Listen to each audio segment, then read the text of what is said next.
A while ago, we discussed the threat of the 21st century coup d'etat in Africa. Today on one slot, after an earlier attempt was scuttled by bad network, we're hoping that would not be the case today. We finally get to expand and deepen the conversation around constitutional coup and what Africa can do. Suffice to say, actors in this kind of coup are already members of the ruling government, and what they do is alter their country's constitution to legally seize power. A number of African presidents have done this, and for context, we will highlight the situation in Cameroon and Equatorial Guinea. Paul Biya became Prime Minister of Cameroon in 1975 and transitioned to the presidency in 1982. He is the second longest ruling president in Africa. He succeeds because he had the constitution amended in 2008 to remove term age limit. Now, Teodoro Obiang of Equatorial Guinea has been president since 1979 and also amended the country's constitution to perpetuate himself in office. How do they continue unchallenged? My guest today is Anthony Kila, a professor of strategy and development. He is also an international director of studies at the European Centre of Advanced and Professional Studies. He holds a first class in political science and later specialized in political anthropology. He is a respected social commentator, policy analyst, and advisor that has worked with many organizations in European and Commonwealth countries. Thank you very much, Professor, for joining us on One Slot today. Thank you for having me. Let's just get on to it. Let's understand how did we get here? Where we have the case of, repeated constitutional coup across Africa. Allow me a very personal preamble. So you state 1975 for Biya, and you state 79 from the guys in Ghana. And those are the exact days I left one school and got to another school. It's, it's a bit of the story of my life. So beyond the personal note, so we go into grip on power and constitutional coups in Africa. My take is to look at the why and look at the how. The reason why constitutional coups happen in Africa, well, all kind of coups, whether constitutional or not, they have one thing in common. They're always against the real constitution. Whether it's amended or whether it's subverted by a military coup, that is when you subvert it, or whether you amend it in a palace coup. The reason why they do it are twofold. One is that politics is too central in Africa. In Africa, we have a problem. If you're not in power, you're totally against power and you're at the mercy of power. So people do not want to be at the mercy of power because it is power that grants privileges and a good life. For that reason, they always want to stay in power. The other reason, and this follows that we've not established an institution for afterlife in power. Those who go into power lived an incredibly good life whilst in office. And after that, there is no clear provision for them. So because of that, they want relevance, influence, and privileges, and they do their best to stay in power. So we need to reduce the centrality of power and create a diversity of our lives where one can be respected and listened to, not only because you're in power, but because you're an achiever. But the other point is... To follow your train of thought, the question is coming up of that. These people don't work in isolation. How is it that they continue to succeed? People argue that they succeed because their people allow them. This amendment cannot happen if members of parliament don't okay it. What's your thinking on this? And that goes to the second reason on how they are able to do it. The second reason, we've talked about why they do it. You're asking me how. The how in strategy is linked to what allows them to do it. Because whilst in power, instead of parliamentarians, members of the cabinet, and members of the judiciary and indeed your own constituency, members of the press, to treat power with respect and to deal and to defend the institution, they become friendly, subservient, and subjugated by power. So they lose their eyes on the ball. So we, the people, on the streets, in the classrooms, and in our offices, and through our representatives, we become voluntary slaves. We become partisans and followers rather than remaining citizens that understand that power is only a temporary use, and we must make sure that nobody goes in and shuts the door. It seems that Africans help their leaders to close the door and push away the ladder.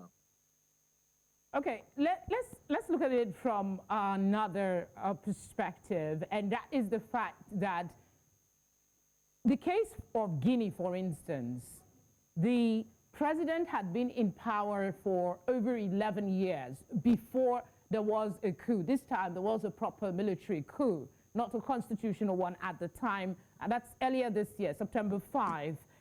The question would be, would there be any justification for constitutional coup to, occur? And are we the ones feeding it?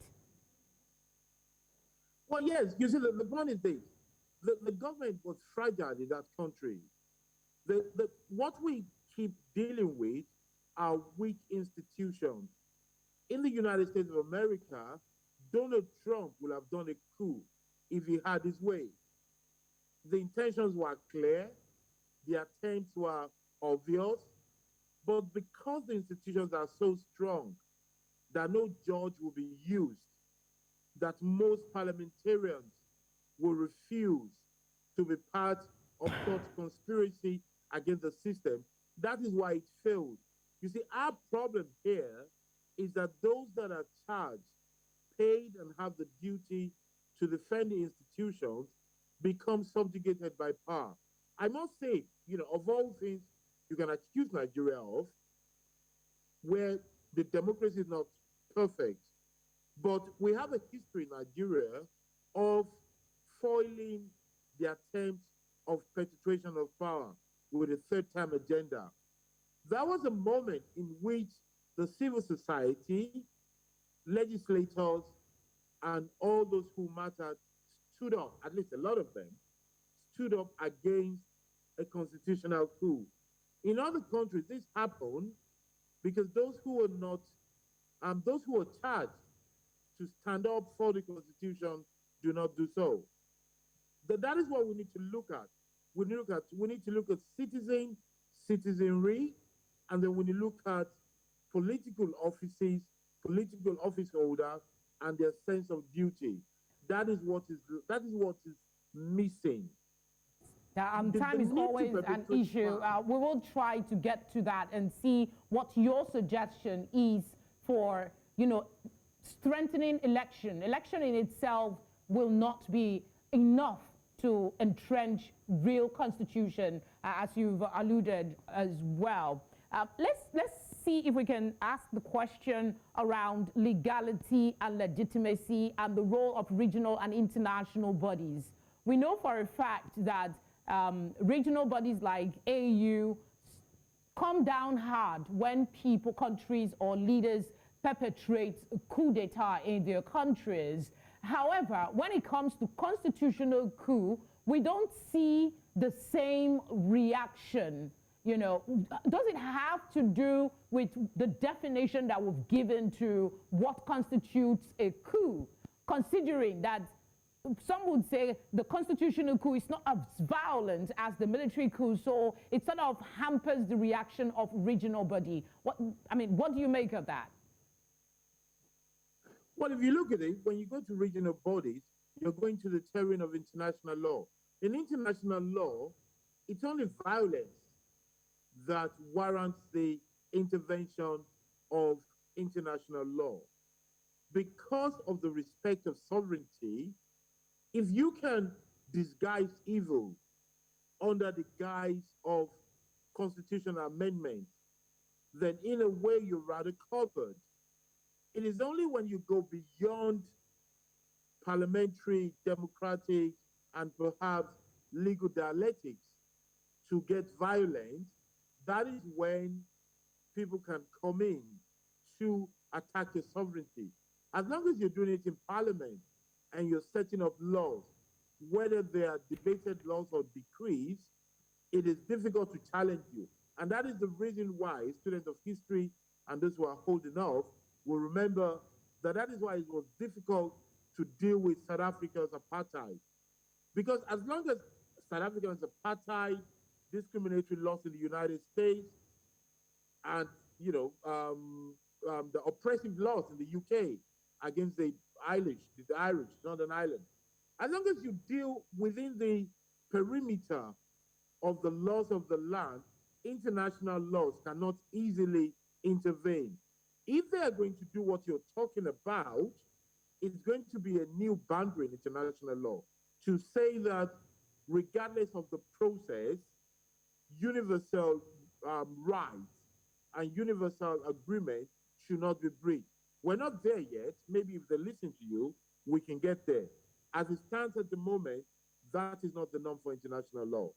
All right, we're time pressed because we started a little behind schedule. So I'll just go ahead and begin to ask you about how we can get around this, how we can begin to address the situation with constitutional coup that we find in Africa today. Let's start with your earlier submission about how we can improve the electoral process and our institution, and we'll take it from there. Well, there are three things we need to do. Number one, what you call the electoral process is actually a sense of citizenry. Those who can, those who should educate citizens to know that when people get in power, regardless of if you voted for them or you did not vote for them, or they come from your ethnic, religious, or any other kind of affiliation, the Constitution is supreme. We need to respect that. The second thing we need to do is to build our institution so that at all time, every arm of government, every institution, judiciary, parliamentary, and of course the fourth ring, the media, needs to keep remembering, and I add the fifth one, the academia. They need to every day remember that they should be independent of government and they should hold government to account. The other thing we need to do is to go beyond our national boundaries and to have an international, regional mindset, a philosophy that maybe set out what is acceptable in the African Union, in the West African Union, in the East African Union, to say that, for example, we agree that in democracy, nobody stays for 3 terms. We agree that in all democracy, nobody stays more than 4 or 5 years. And that anybody that does that should consider themselves what you call in the Catholic Church excommunicate, that you are out of the assembly. So those are 3 crucial steps: citizenry, institution building, and of course, international philosophy to save democracy. We need an African democratic front. Okay, let's look at the question of citizen participation. The case of Rwanda, Paul Kagame, for him to be able to adjust the constitution, there was a referendum, and a majority of the people, 21%, 21 districts of 30 or 31 districts, voted 98% to have the constitution amended. What is it that the people are missing when it comes to participating in elections and referendums like this that change the constitution? Is it that the system is being manipulated, or people are not educated enough on the implications of these kinds of amendments to their constitution? Well, the short answer is that people are not educated enough. The long answer is that people are missing it because they're not informed, they're not exposed, and they're not real stakeholders.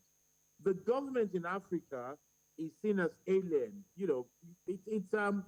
When you look at it, really, we shouldn't be surprised because we are coming from less than 70 years of colonial rule in the whole of Africa. So we've not really developed a sense of citizenry. I'm going to say something not very popular here, because I know a lot of people are against it, but I believe in it, so I should say it. And I think one of the biggest errors we made in embracing democracy in Africa is to go towards the universal adult suffrage. I argue that we should not link voters' eligibility to citizenry. We should create a situation where the people who vote should be qualified to vote. I think the voting card should be treated like a driver's license. For you to vote, you should demonstrate an agreed minimum understanding of what you're voting for, and perhaps prove that you pay your tax.